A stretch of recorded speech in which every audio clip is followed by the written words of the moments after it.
السلام عليكم، مرحبا بكم في قناة كويزين نعمة.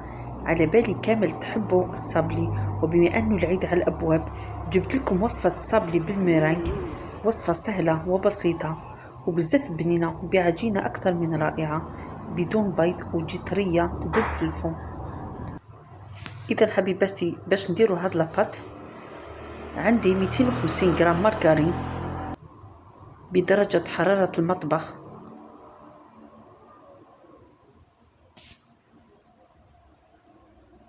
وعندي كاس زيت، نص كاس تاع الماء، وهذا البنات الماء هو اللي يعوض البيض، وعندي كاس معمر مليح تاع سكر ناعم، ورشة تاع الملح اكيد ما نسوهاش. نحركو كامل المقادير باش ندوب هذاك السكر في الماء والزيت. في الاول نخدمهم جوست بالمغرفه،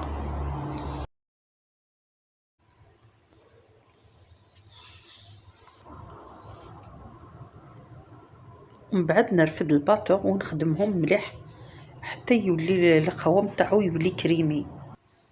اذا حبيباتي هذا هو الشكل تاعو بعد ما خدمته مليح بالباطو. نزيد لها الفرينه ومغرف كبيره تاع لافاني، بالنسبه للفرينه حسب الحاجه، وكيس خميره كيميائيه. نزيد الفرينه ونلم في العجينه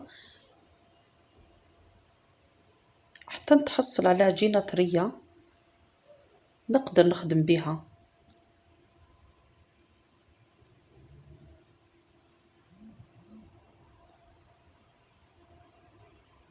العجينه تاعنا ما لازمش نعجنوها، نخلطوها غير باطراف الاصابع.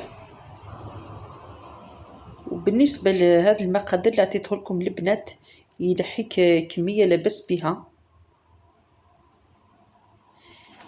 كي نكمل نخلط العجينه تاعي نخليها تروبوزي واحد 15 مينوت هكذا، ونبدا نخدم فيها. نرفد كيس بلاستيكي نخدم عليها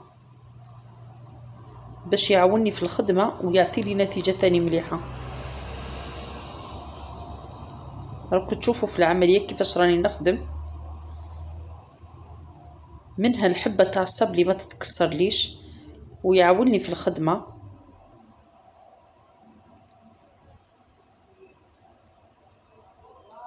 ونرفد هذا المول نقطع به. بالنسبه للاشكال كل وحده تقطع دير الشكل اللي تحبه، اللي حابه ديروا دائري، اللي حابه ديروا اوفال، ديروا على شكل مقروطه، كل وحده حره دير الشكل اللي يعجب لها. لهنا العجينه تاعي راهي طريه ما شاء الله، نسيسها برك باش ما تكسرليش.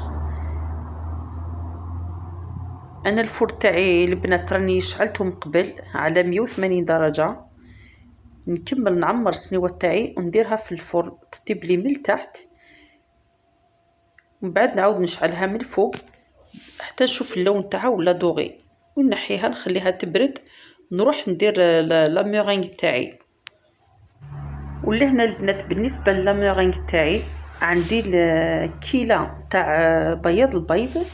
مثلا نعطيكم مثال، الا درت 100 غرام تاع بياض البيض ندير 200 غرام تاع السكر. نديرها في غيسيبيون، هذاك الغيسيبيون ما لازمش يكون فيه قطره تاع الماء ولا زيت، ولا لازم يكون ناشف مليح. ونرفد كاسرونه نديرها فوق النار يسخني هذاك الماء مليح، ومن بعد دير هذاك الغيسيبيون فوق هذيك الكاسرونه يعني على حمام مريم، ونحرك حتى يذوب لي هذاك السكر مليح. راكم تشوفوا في العمليه كيفاش لازم نقص النار باش ما يتبليش هذاك البيض. وساعه ساعه نجرب نرفد هذا شويه بصبعي هكذا، ندير نشوف الى السكر هذاك خلاص داب. كي نشوف السكر تاعي خلاص داب نطلعها مليح بالباطور، نخدمها واحد 15 مينوت هكذا حتى تولي لي على شكل ثلج.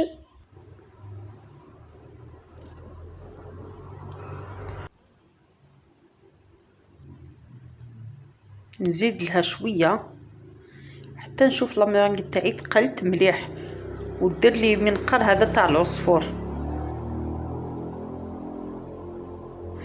لهنا الميرينغ تاعي راهي معقمه وراهي طيبه. كي درتها فوق البان ماغي راهي طيبه. الكاطو تاعي خلاص برد، نخدمها مباشره ونخليها تبات. لهنا البنات انا ما نردهاش للفور باش طيب، لانه لا مارينغ تاعي خلاص طيبتها.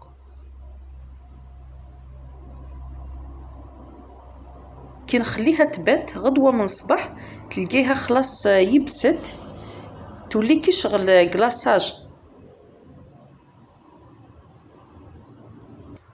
وبالنسبه للتزيين ندير لا مارينغ تاعي في لابوش هكذا جوطابل، وندير اي شكل حبيتو.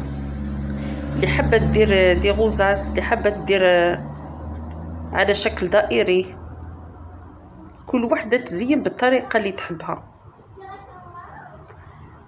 كما قلت لكم البنات، انا الصبلي تاعي خليته درته في الليل، خليته الغدوه الصباح تيبس خلاص. ولصقت كل حبه، كل 2 حبات لصقتهم بالمعجون.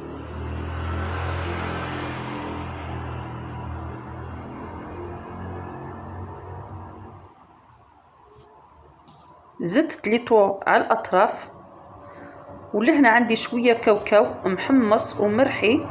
اللي حابه دير نواه كوكو تجي تاني بزاف شابه وتجي بنينه بلا نواه كوكو.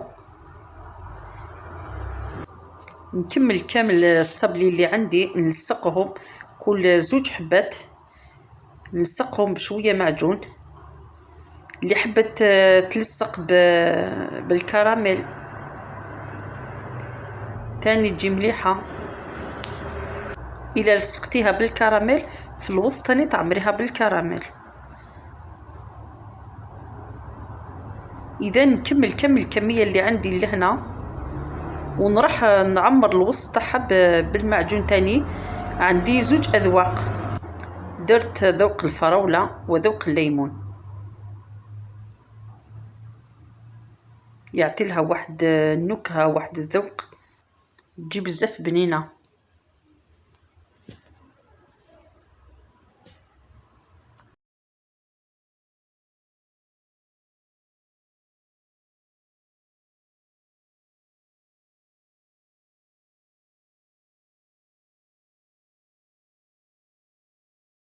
ولهنا البنات كي نكمل كامل الكاطو اللي عندي، نروح نكه هذاك المعجون باش نعمر الوسط تاعها.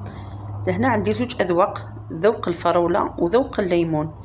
نرفد 2 طباسه، واحده نزيد لها ذوق الليمون، الاخرى نزيد له ذوق الفراوله، نخلطها مليح ونعمر الوسط تاع الكاطو تاعي.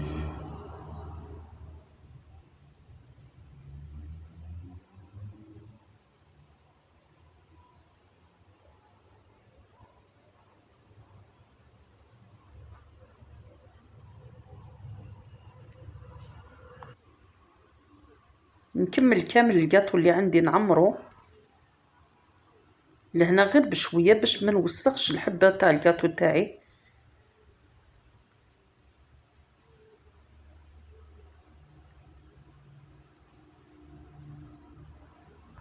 اذا حبيباتي هذه هما الاشكال اللي تحصلت عليهم. صابلي اقتصادي وبنين ويحمر الوجه وينحي كميه لبس بها. انا هذه المقادير نحات لي حوالي 60 حبه، والله يبارك الحبات كبيره. نتمنى حبيباتي تجربوا هذا الكاطو وتنجح معاكم.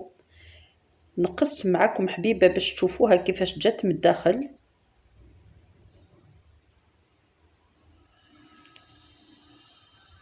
شوفوا لا ميرينغ تاعي جات يابسه، وكي تاكليها تذوب في الفم، والعجينه تاعي جات طريه ما شاء الله. نتمنى الفيديو تاع اليوم ينال اعجابكم وتجربوا الوصفه وتنجح معاكم. ما تنسوليش حبيباتي بلايك وتعليق شباب، والى اللقاء.